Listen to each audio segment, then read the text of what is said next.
Hello everybody and welcome to episode 31 of the League One Review Show. It's the final episode of the League One Review Show because I'm joined with people who are now in completely different divisions. So we all started in League One this season. We've got Ian to my left, who is now Championship. We've got Jake, who's still League One. And then obviously Doncaster Rovers dropped down to League Two, hopefully just on loan for a season. Jonathan Harris will be joining us shortly. He's running a little bit late, so we'll introduce him when he gets here. But in this one, what we're going to do is go through the playoff semi-final results. So we'll start with Jake with Sheffield Wednesday and Sunderland. We'll move on to Jonathan with MK Dons against Wickham. We'll talk about the League One table, how it's finished up. We'll predict the final of the playoffs and who we think is going to go up. But the main thing for this video is to go through our team of the season. So without further ado, on to Ian. If you want to introduce yourself for people who have not seen you before. Hello, I'm Ian Bradley. I'm 60 years old and nearly dropped 10 years there. I've been following the Millers for 50 years. I'm also a contributor to Over the Bar and D3D4 Football Podcast, which are both YouTube channels, which are both devoted to Leagues 1 and 2. And I'm just interested in football in general, but Rotherham in particular. And there we go. Thank you very much. So moving on to Jake, for people who don't know you, please introduce yourself, tell the viewers what you're all about. I'm a Sheffield Wednesday fan who started doing this back in 2011 when we first got promoted from League One back then, and just carried on doing it, enjoy doing it. I also do a podcast with another Sheffield Wednesday YouTuber called The Dirty Box. That is Talking Wednesday podcast. It's out every Tuesday at 5 p.m. And if you go to all podcast platforms of choice, it's there. And you can leave us a little bit of a review. It helps with the algorithm, just like the like button on YouTube. But yeah, Sheffield Wednesday fan for my sins. And yeah, I'll go talk about Sunderland. Unfortunately, we will have to talk about that. But we've got a couple of comments in already. We've got Lizzie saying, "Evening, fellas. Ian, she loves you." We've also got Amadeus. Ian dropped his showbiz age. So let's get started on the playoffs. Let's get this up there. So what we've got is a double header: Sunderland against Sheffield Wednesday. It didn't quite go to plan. Talk us through the first leg, Jake.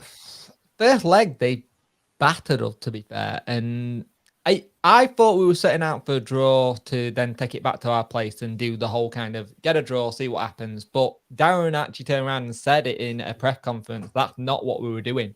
They just managed to nullify our midfield. They managed to press us back. And Sam Hutchinson, I love you as a player, but even I was taught at 10, you kick it in Rose Ed. You don't fanny about with it at the back and just try and hold it up. And they were really, really clinical when they were on form. And the problem is the first 15 minutes in the second half, they just didn't give up. They kept on going, and we lost that little bit of spark. You could tell Barry Bannon was injured. He wasn't running into tackles like he normally would. He wasn't harrying down, pressing players.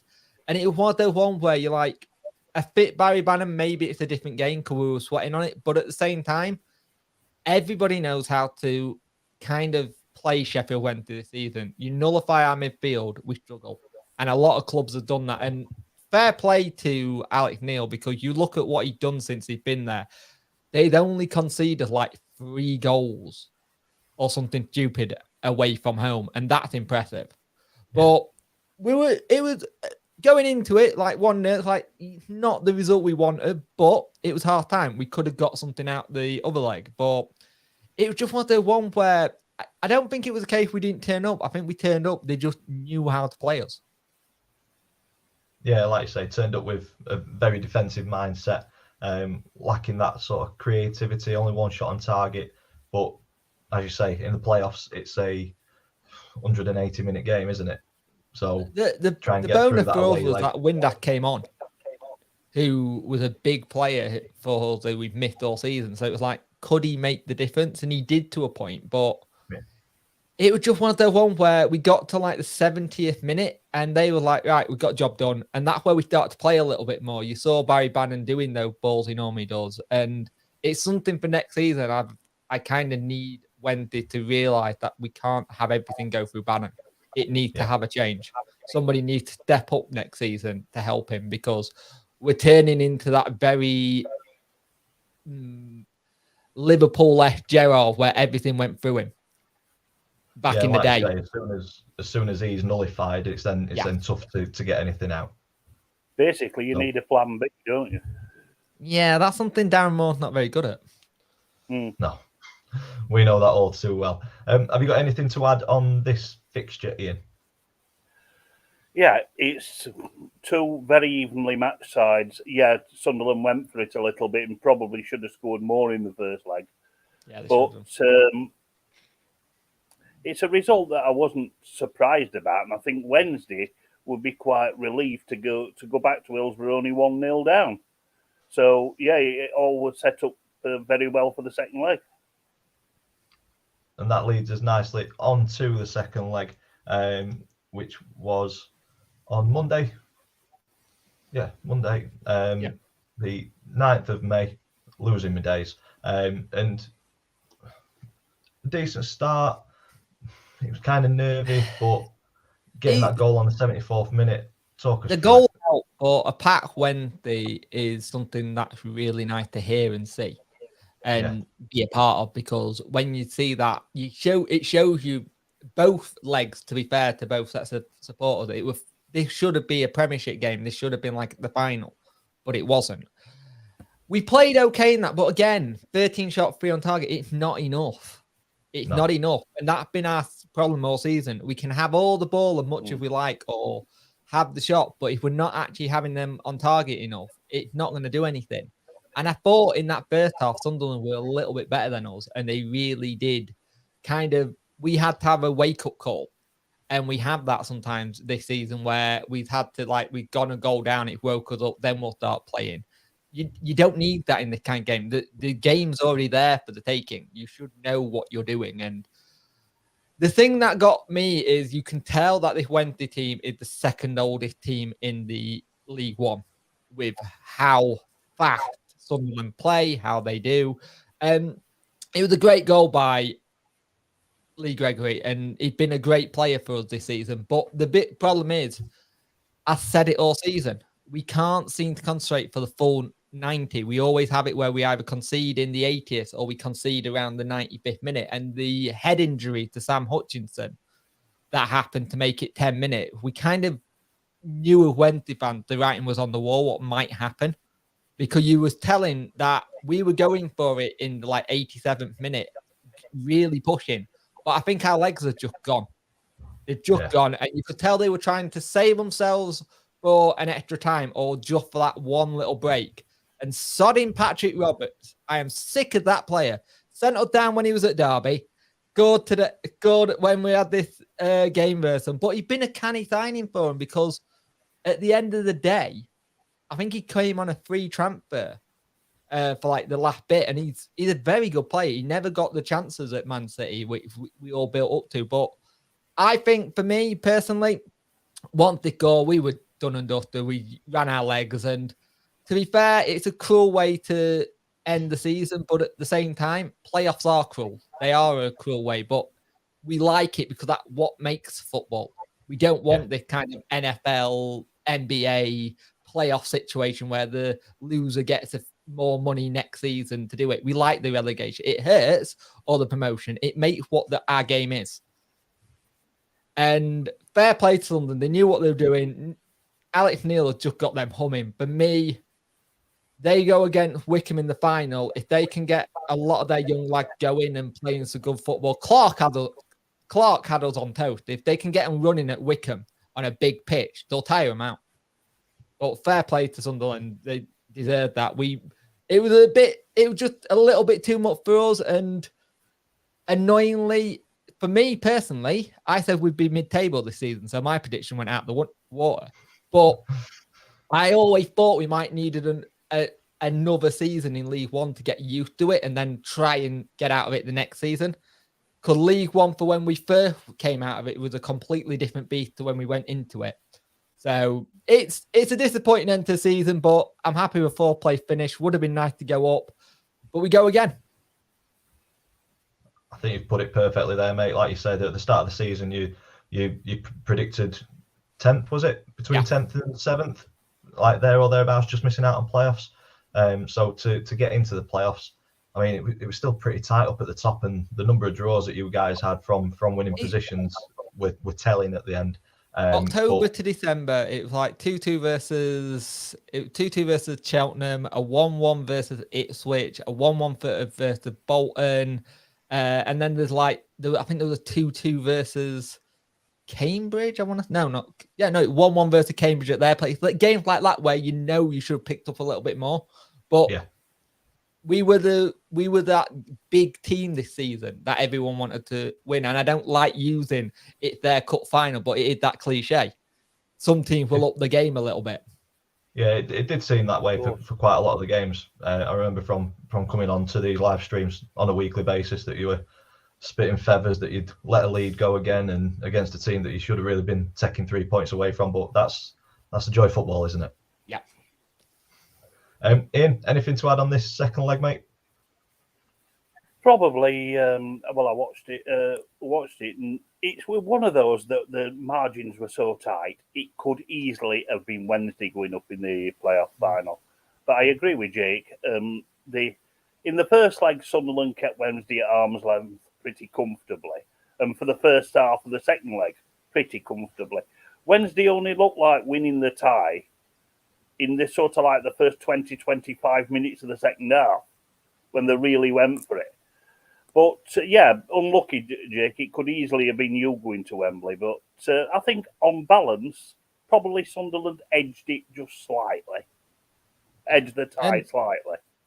Let's give credit to Alex Neil. He's not been there long, and the way he managed to pick them up and get them playing for him and playing attacking football. And how many times have we had a review show recently where they scored in like the 90th to get into it? It just shows you the belief there that I don't think been there at Sunderland for a long time.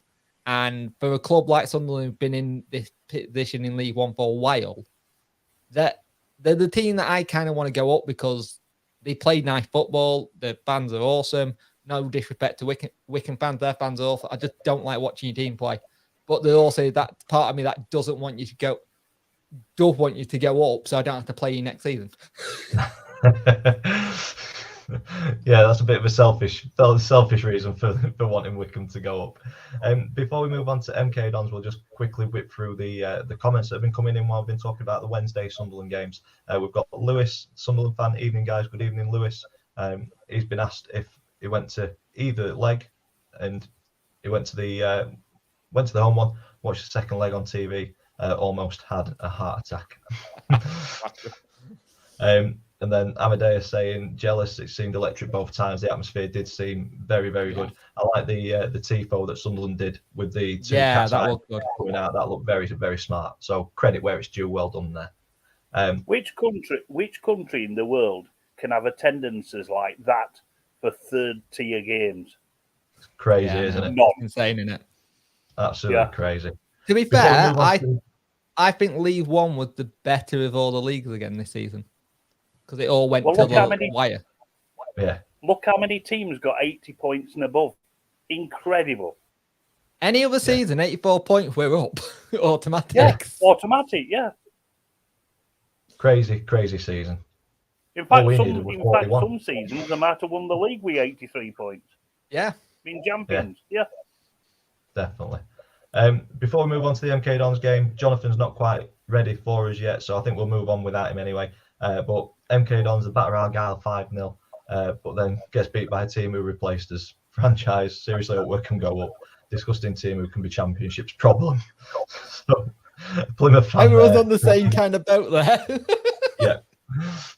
Nobody likes to play Wickham. And shall we just turn around and say what Wickham chairman said recently? You need to keep your gob shut. Go for it.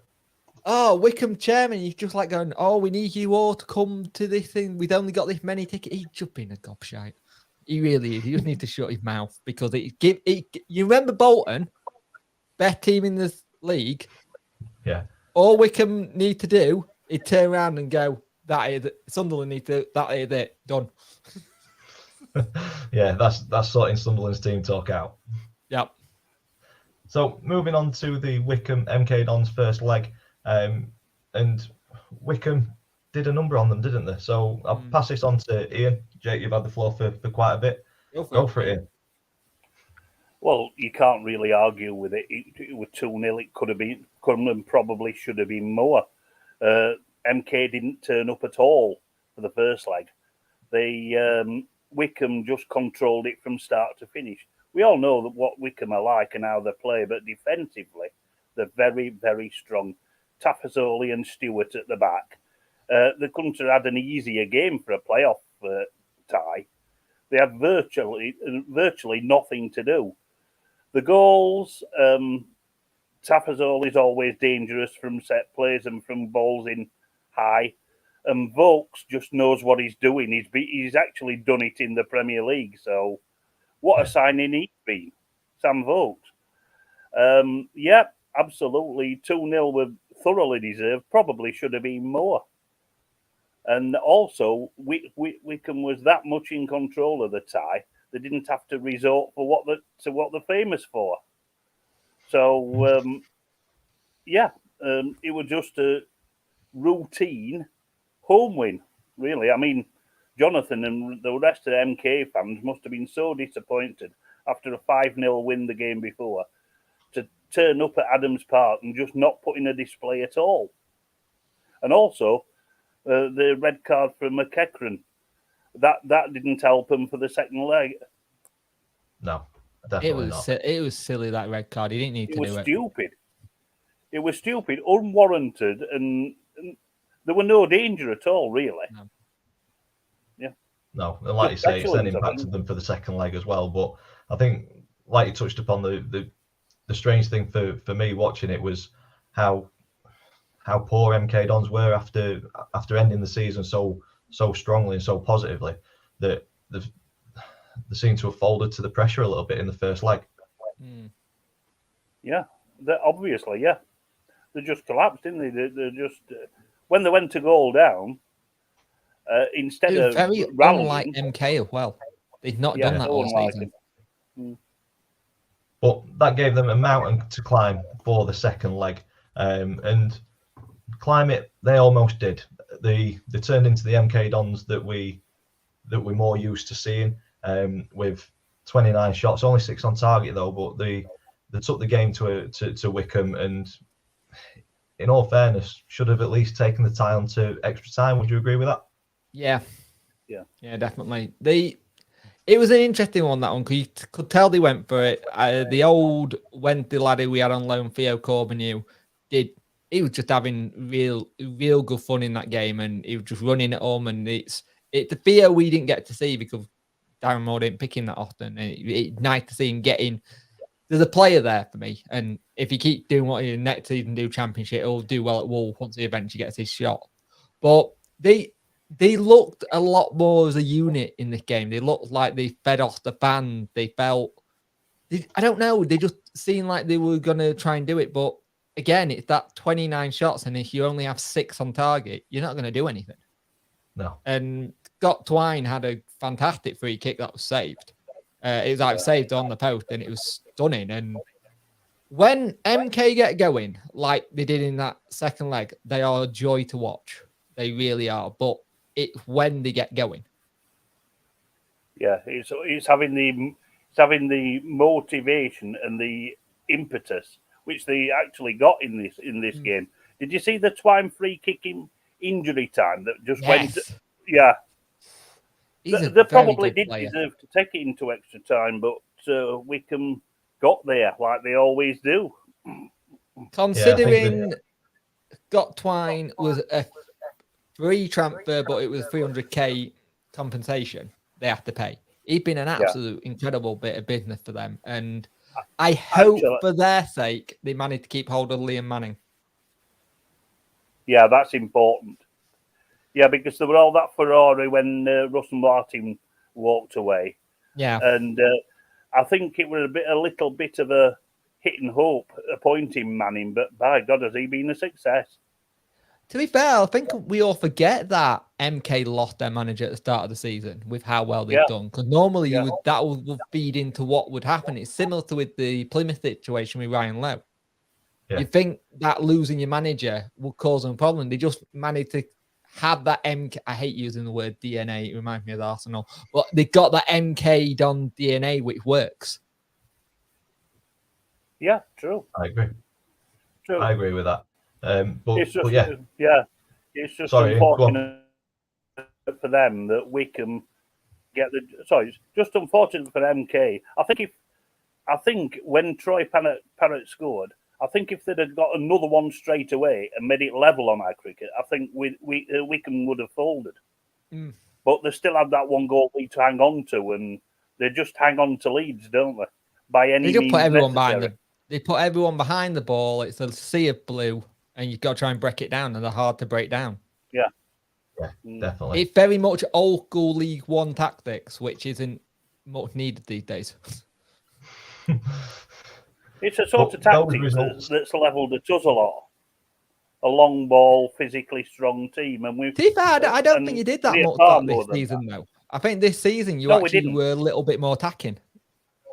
Yeah, we didn't, but I mean, you get Sky TV. They've always labelled us since the Steve Evans days as being a physical, long ball team, but we're not. I mean, we've got Dan Barlasso, one of the best midfielders in League One. He's not going to be playing in a team that just hoofs it up to the big striker, is he? No, definitely not. But those results in the playoff semi-finals have led to this final on the 21st of May. So neck on the lines, lads. What are we thinking? I'm leaning towards the first goal wins it. I think if Wickham get it, they'll do what Wickham do very well. And I think they'll go on to win it. But if Sunderland get it, I think it could be a long afternoon for Wickham. You mentioned it earlier, Jake, about the pitch being so big. I think if Sunderland go at them and pull them around, I think Wickham will struggle. But my neck on line, I'm going with 1-0 Wickham. Can I take this one then? You want to go first, Ian? Yeah, sure. Like Dan says, if Wickham have a lead to hold on to, it'll be awful to watch. All the dark arts will come out. They'll be taking 20 minutes for a goal kick and quarter of an hour for a throw-in. The players will throw themselves on the floor at every possible opportunity. And Sunderland might get so frustrated, they might get some disciplinary problems. But if Sunderland do score first, I think they'll win comfortably because of Wembley's pitch and because they've got lightning fast-forward players that can tire the Wickham defence out. Neck on the line, I'm going for 2-0 Sunderland. There we go. Before Jake jumps in, we will get Jonathan onto the show. Welcome, Jonathan. Good evening. Hope you're well. Hi, you all right? Sorry I'm late. Don't worry about it. So introduce yourself to everybody watching. This is Jonathan. It's all yours, mate. Hiya. Yeah, my name's Jonathan Harries, and I support MK Dons. I'm in the same boat as Jake. Still got a playoff hangover, but we go again next season. And anything MK Dons, I'm your man. So, Jonathan, we've already kind of gone over the playoff semi-final between yourselves and Wickham. Just in a nutshell, tell us what the first and second leg were like, and see if we've got it right from an outsider looking in. Well, the first leg, first half an hour, we were brilliant. Played the ball on the ground, opening them up. Troy Parrott had one that just passed the post. And then about 35 minutes in, we decided to try and out Wickham, which is never, ever, ever a good thing to try and do. Long balls, you name it, we were trying it. They scored from a corner. Debatable whether Cumming was fouled, but I think he needs to be stronger, as does Daniel Harvey for the header. We then decide to go down to 10 men, really get into our heads with the challenges. Scott Twine got basically man-marked out the game to the point where we took him off. Josh McEachran got sent off, and then they scored a brilliant second. In fairness, Sam Vokes had it all to do in the second leg, and as you expect with a 2-0 lead to Wickham, they just sat back, soaked up the pressure. Theo Corbeanu was absolutely insane. He kept beating Jacobson. Troy Parrott got the only goal, but you give Wickham a 2-goal lead and they're just going to time waste. They time wasted as early as possible. Fair play to them. They know how to do it. Game management, whatever you call it. In the end, we huffed and we puffed, but we I wouldn't say we had enough chances. The one chance that I think if Troy Parrott had got that one that Jacobson had blocked early in the second half, I think we would have gone on to win it. But fair play, Wickham. They've got to the final and, we go again in League One next season. So close, but yet so far. Thank you very much. I think we kind of covered the majority of that, but you've given your view on it. So thank you for that. And neck on the line for the final, Sunderland versus Wickham. What's your thoughts? Sunderland under Alex Neil have been absolutely superb. I thought especially the second leg against Sheffield Wednesday, yes, they were time wasting a bit as well, and they did put in a few heavy challenges, but again, they got the job done. They knew how to get the job done, and they've got that steel and determination under Alex Neil that I don't think they had ever under Lee Johnson, and I think they're going to edge it 2-1. I can see Wickham scoring, but I can't see them. Honestly, with the firepower Sunderland have, with Jack Clark, with Nathan Broadhead, Ross Stewart, I think there's one more magic moment from Ross Stewart coming. I think it's going to be at Wembley. There we go. And finally, Jake, your prediction for the final before we move on to our team of the season. I'm going 2-0 Sunderland because I think Sunderland got the pace, they got that fight, they got that ability, but they can defend well as well. They're a little bit okay at both sides, and I think if they can harness what they've done under Alex Neil, and I don't think they'll have an issue if they go behind because they can break them down. They're fast, they're quick, they're strong, they're good in a tackle. And Sunderland, for me, as much as I would like Wickham to go up so I don't have to play them next season, Sunderland, for me, I think might edge it because it's that whole situation where you look at what Alex Neil's done since he's come in. It's a very good appointment, and he just turned that club around, and you can tell. And they've got players in there like Jonathan said, Stewart, Patrick Roberts. You could get in. You've got Clark. You've got Broadhead. Then you look at the back. They've got Danny Bath, who knows how to defend. They've got that young keeper who's a Sunderland lad himself. And I think when you got that mixture, that kind of old school pros, a bit of youth, and then a lad who supports the club, it can sometimes put you up that other bit, that like pressure or giving the lads something a bit more, going, look, I support this club, let's just go for it at half time kind of thing. There we go. So we've got 2 Wickham, 2 Sunderland. We are split down the middle. I expected nothing less. Let's hope for a spectacle point of view that Wickham don't score first, because it'll be awful if they do. Can you imagine if they scored on like the first minute? It'll be the worst. I not like that. So before we move on to our team of the season, I will just have a quick look through the comments. I know that I've not brought many up. I've been busy. So here we go. One for you, Jonathan, from Lizzie. Rumours that Manning is going to QPR. Thoughts on that? They're just rumours at the minute. I think it's a lot of people putting money on. There's been nothing official from any sort of reliable sources, as I call them. I hope he doesn't go, because why would he leave the job half done when we came so close? I mean, when we played Rotherham in February, we could have been 14 points behind them if we'd lost, and to take it down to the final day with the run we were on, and then to miss out narrowly on the playoffs as well. I don't think he'll go, but I said that about Russell Martin. So I'm going to say Green's very similar situation of Martin, which is a bit of a worry, where it was all in the betting and then suddenly it was done that quickly. It's an interesting one because I don't want to put you in a position where you're having to rebuild again and again and again. It's something I keep saying to all the people who say it Wednesday, Darren Moore needs to go. You need a manager there that's consistent to build something. Look at what Rotherham done. Look at what Wickham done. You keep the same guy in, you keep that same philosophy, and it keeps it going. same extent to Oxford, really. I know they've just missed out, but they've built and built. Yeah. We've got quite a lot in the chat for MK Dons. We've got Lizzie, MK Dons play like they did against the Rovers, which was not very good for you. Lizzie, behave. MK Dons play like Prime Madrid against us, so the 5-0 in the final game of the season, but then played like 21-22 Donny against Wickham. I'm not liking this. We're getting some hate as well. Yeah. We've got quite a long one in from Darren. Doncaster or Bradford to win League Two. I like the optimism, mate, but I don't think Donny will be winning League Two. I think we need to be aiming for playoffs as a minimum, but I don't think we'll be winning it. He's saying Sheffield Wednesday need a new manager. Made poor choice for the season.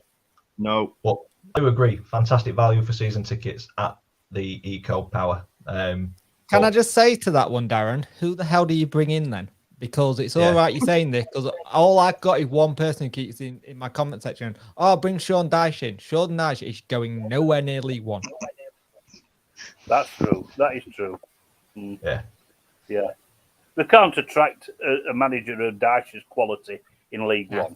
Championship maybe, but not League One. I don't think you could do that anyway with our owner anyway. Even though there's a good relationship there with him and Moore, it's like people say, oh, but you didn't do it with next to no budget, but we couldn't sign any players on fees. We had 16 new players at the start of the season, and we came fourth in our first season. I think that's a cracking job, to be fair. And we had injury problems galore. That's what I was just going to say. If you didn't have them injury problems at the start of the season, I think you'd have been closer to the top two than you actually were. But I think it was just that start of the season that hindered you. Yeah, really. If Windass had been fit all season, they probably would have got the top two. Yeah. Windass and Ioff at the back, I think would have been laughing. Definitely. So let's move on to our team of the seasons. Jake, you weren't sure if you were going to be able to make it on the show tonight, so you sent through a little video. So we will start with yours. If you want to talk through your team of the season, then I'll get mine, Jonathan and Ian's on, and then we'll try and work out whose has got the best, or we'll do a combined to finish it off. So hopefully be done by about 45 minutes. Just broke the 30-minute mark. So here is Jake's team of the season for League One. It's done in like a very Bob Dylan kind of way. But I thought Stockdale's had a really good season at Wickham. He's always been consistent, and he's very good at keeping that back four or back three, however they play, really well. What more for me is someone I'd like to see that I know he's technically a centre-back, but he can play all over that place, and he's a very good player, and he's done really well at Wickham this season. And I think when you've got those characters in it, it helps. He's just been really good at Rotherham, to be fair. He's just been absolutely solid. Apart from his little incident at Sunderland, I think Harry Darling's been absolutely superb for MK. He really built a base there, and you put him next to Lewington, it just makes sense. And Jacobson, he's just really good. And it's annoying saying how good he is at times because he's solid. I thought Jack Clark had a really good game against us, and what I've seen from him, he's been quality, and it's one of the ones that's... I don't think he's ever going to be one of the ones that does well at Tottenham, but I'd like to prove him wrong. Cheat code, I'm not going to say anything other than that. Barry Bannon's just been superb for us. Twine, again, another little bit of a cheat code for NK. He's got a hell of a future wherever he lies. He's been good. And McLean, he just knows this league. He knows League One and he knows Championship as well. So to keep holding, been good, and he still got it. Stewart, absolutely superb at Sunderland this season. He's had such a good goal-scoring record. I think he's a really good player. And the last one is Stockton for me, because for him, I still think he was unlucky not to get it in the team of the season for the EFL. And he's done really well, and they did so well to lock him in that basement in January and no one come and sign him. It's one of the ones I'll be interested to see what happens next season with Morecambe, because if they lose Stockton, they've got to get someone to get those goals, because without him, they struggle. Definitely. A couple of comments came in while you were flying through that. You did very well to keep up with the video, to be fair. Been practicing. Cooper in goal. You'd be mad to think otherwise. So maybe one or two of us may have Cooper. Jake went with Stockdale instead. Lizzie appreciates the video. She thinks it's ace. And Andrew DRFC, LOL, no Ogbene. So question mark on that. But it's difficult to shoehorn players in. Bit disappointed you put McLean in, but that's just because I don't like him. I don't like him, but I think he's been quality for them. No one really does. And shout out to No arguing, though. He's a very good player. And shout out to Dapper, because they're the Sabutio men he sent me to do my little idea of doing an old school style match of the day, when back in the day they used to use Sabutio player to do the whole like doing tactics. I've been trying to incorporate it into videos, and I'm getting there. I'm just trying to play around with kit and it's still not working. So here we go. Moving on to my team of the season. I've gone with Cooper in goal. I've gone 3-5-2. I've gone with Luke McNally, Ryan Tafazoli, and Harry Darling at the back. All three of them have scored goals, have got assists as well. But for me, Cooper in goal, 182 shots he faced, 136 saves, 39% clean sheet record. I think probably the best in the league. That's why he got that space. But yeah, McNally, 4 goals, 1 assist, only 38 goals conceded. Tafazoli, 4 goals, 1 assist, 30 goals conceded, and Darling, 7 goals, 1 assist, and 39 goals conceded. So I think as a back three, that's fairly solid. I've gone with the same as Jake in the middle of the park, with Barry Bannon and Scott Twine in there. I mean, Bannon, 9 goals, 12 assists, very creative player, bit of a cheat code at League One. Twine with 20 goals, 13 assists, which is ridiculous. But Ian will like this one. I've gone with Barlasser in the middle of the park. We've already mentioned one of the best League One midfielders, with 10 goals and 6 assists. On the right, I've gone with Wes Burns. I think he pretty much carried Ipswich at times this season, with 12 goals and 7 assists from the right-hand side. And then a bit of a left field one for the left wing with Sean McConville. He didn't make the League One team of the season officially, but 17 assists is ridiculous. Accrington Stanley will struggle if he's not there next season. And then the front two of Will Keane and Cole Stockton, 26 goals, 6 assists for Keane, 23 goals, 3 assists for Stockton. So that is some firepower up front. So that's my team of the season for League One. Next up is Jonathan's, I believe. There we go. Jonathan, if you want to talk us through this, mate. So I've gone with Gavin Bazunu in goal. Had a real good season for Portsmouth. Maybe he was sensational when they came to Stadium MK the start of the season. It could have honestly been 4 or 5 to us if it wasn't for him. And he's also got international recognition. My back three, I've gone with Watmore. He's been an unsung hero defensively for Wigan. Organised. Again, I think they got him on a free from Portsmouth, so that was an absolute bargain. Harry Darling, well, what else can you say about him? Goals, clean sheets, determination, likes to run forward with the ball, dangerous from corners. And Ross Sykes I had as a bit of a left field one, because whenever Accrington play well, it's normally him or McConville that have got a say in how well that they play, whether it's defensive or attacking. So I thought I'd give a shout out to Ross Sykes. Now, my midfield is Danny Andrew Fleetwood. Again, I thought I'd give him a shout out. He's probably not got the recognition from his free kicks because of the accolades of Twine, but he's absolutely, his set piece delivery second to none. Barlasser can be my organiser in midfield. Dogged, determined, scores goals. Is a wind-up merchant to the crowd as well when you can be. Herbie Kane, for both of the games against MK Dons, I thought he was sensational, ran the midfield, and he was absolutely brilliant. Well, got to include Barry Bannon because I think Jake would be upset if I didn't.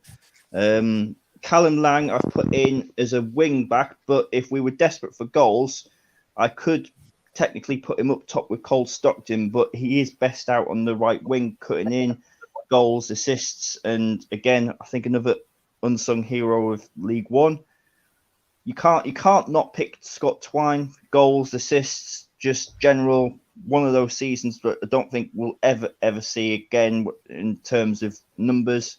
and I needed to give recognition to Cole Stockton. It was a tight one between him and Ross Stewart, but for consistency, for the types of goals he scored, and I'm not just talking in the box, I'm talking out the box, inside his own half. He could just score from anywhere, and I just felt that he's not got enough recognition compared to other strikers in the league. Fair play. We're getting quite a few comments in about these team of the seasons. Let's go back a little bit. So this was for mine. Rotherham best defence and put no Rotherham defenders in. Fair play. I think Ian may have one in. I'm not sure. We will get onto Ian's shortly. I'm player thinks my team was shocking. He also thinks that yours ain't too good either, Jonathan. But what I will say is, please put your team of the season together. Tag me on Twitter because I do like to see what people's thoughts are, and these are just our own personal opinions of what we've seen players performing like when they've come up against our teams. Obviously, football is full of opinions. Interesting We're not one saying for you, that ours lads. is right.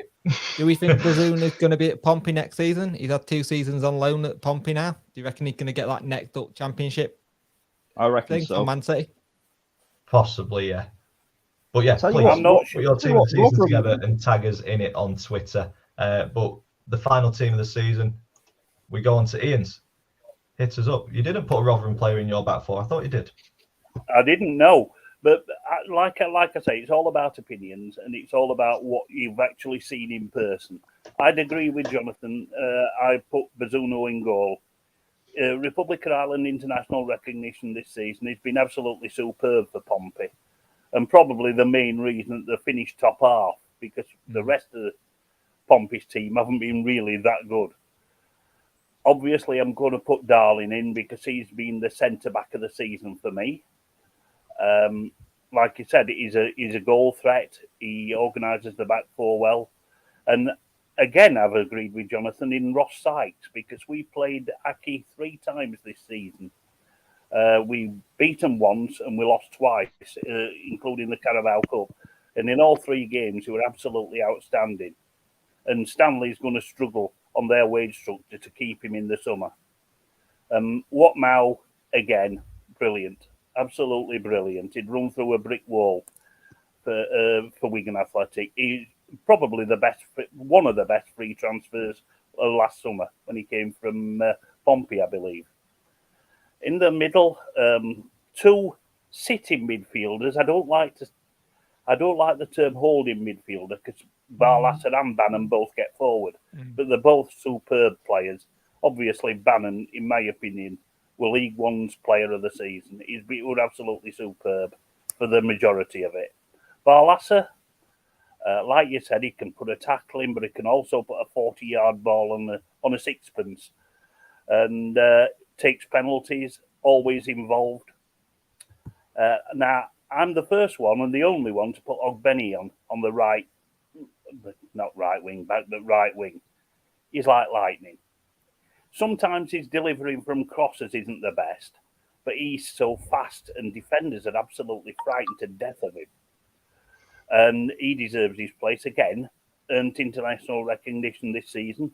And at one stage, he'd scored more for the Republic of Ireland than he had for Rotherham. But I think he's rectified that.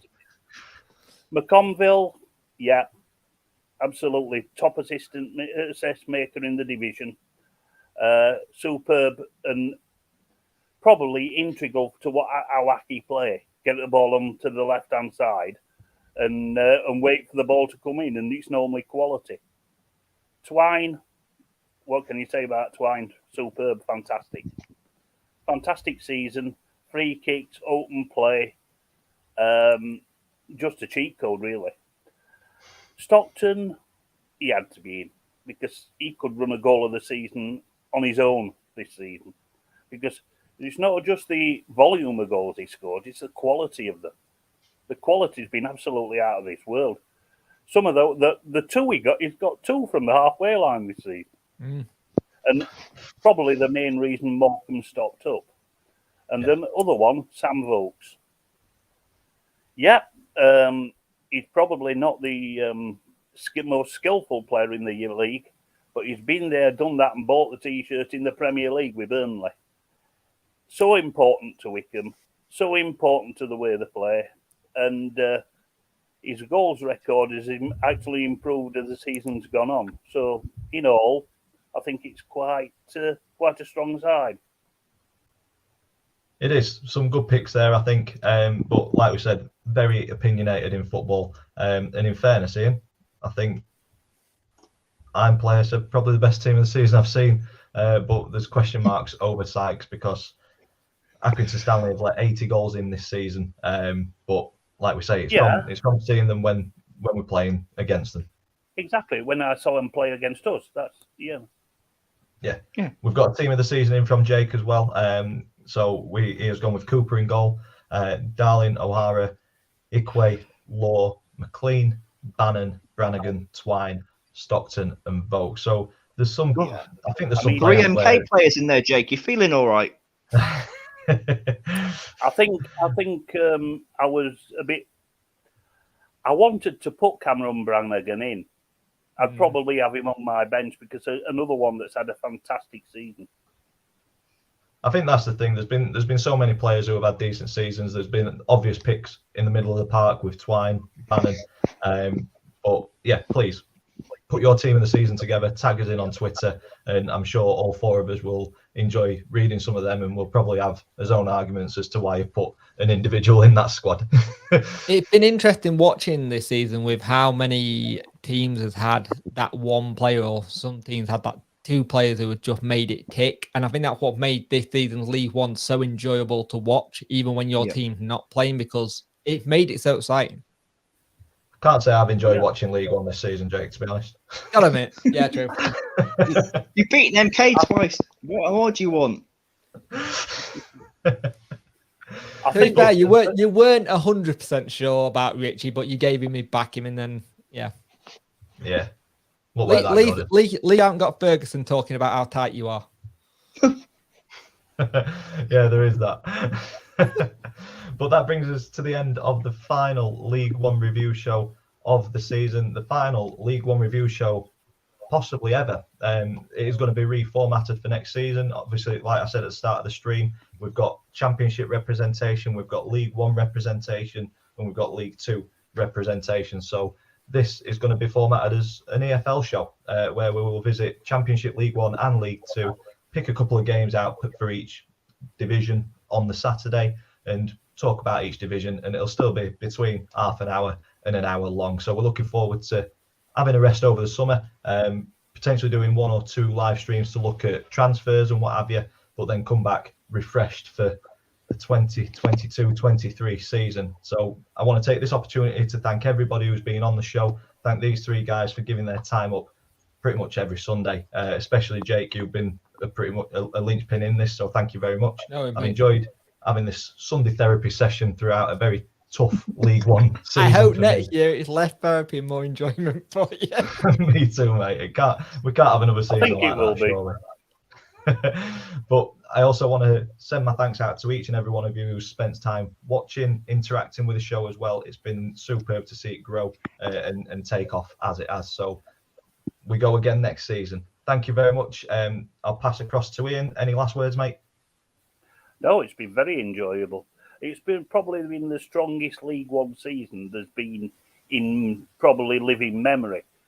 But there's been like 6 or 7 teams that have been so far above the rest that 80 odd points and not even getting in the playoffs for Plymouth Argyle. That just says it all. Yeah, I've enjoyed it, and hopefully we can stay in the Championship this time. It'll be a big ask, but it's doable. It's definitely doable. It is. Fingers crossed for you, mate. Yeah. On to Jake. Any final words, mate, before we move on to So our first time in League One in a long time. It's been very enjoyable. The standard of football has been superb to watch, and the refereeing performances, well, that's questionable. We'll talk less about that and more about it next season. But yeah, it's been really good to come on here and talk about it as well, and have other like-minded football fans and just talk sense. And we've got a core group of people who like talking about their clubs, and it's nice to see the engagement from fans and from ourselves talking to each other and just have a big chingwag about it. We're at the pub. Beautiful. And finally, Jonathan, before we finish off, any final words? Yeah, just thank you for having me on, whittering on about MK. Dan, really appreciate it. Really appreciate the friendship I've struck up with all three of you. Thank you to everyone that's DM'd me after these shows and things like that. And I've broadened my contacts more, and hopefully me and Jake will be celebrating a double promotion next season, going up first and second, joining Ian in the championship. And hopefully see you in League One, Dan. But so that's the target for next year. Rotherham staying in the championship, MK on Chef Wednesday double, and Rovers to get promoted as well. Yeah, that's all. Absolutely. You heard it here first. Let's just have a massive party next season. Yeah. Hopefully, fingers crossed. So once again, thank you everybody for watching. Thanks for sticking with us this season. We will see you after the summer. Have a good one. If you've enjoyed it, stick a big thumbs up on it for us, please. Comments in the section down below if you're watching this on repeat. Subscribe to all of these guys' socials. Subscribe to me as well. And all that's left of it for me to say is thank you for watching, and we'll see you in the next one.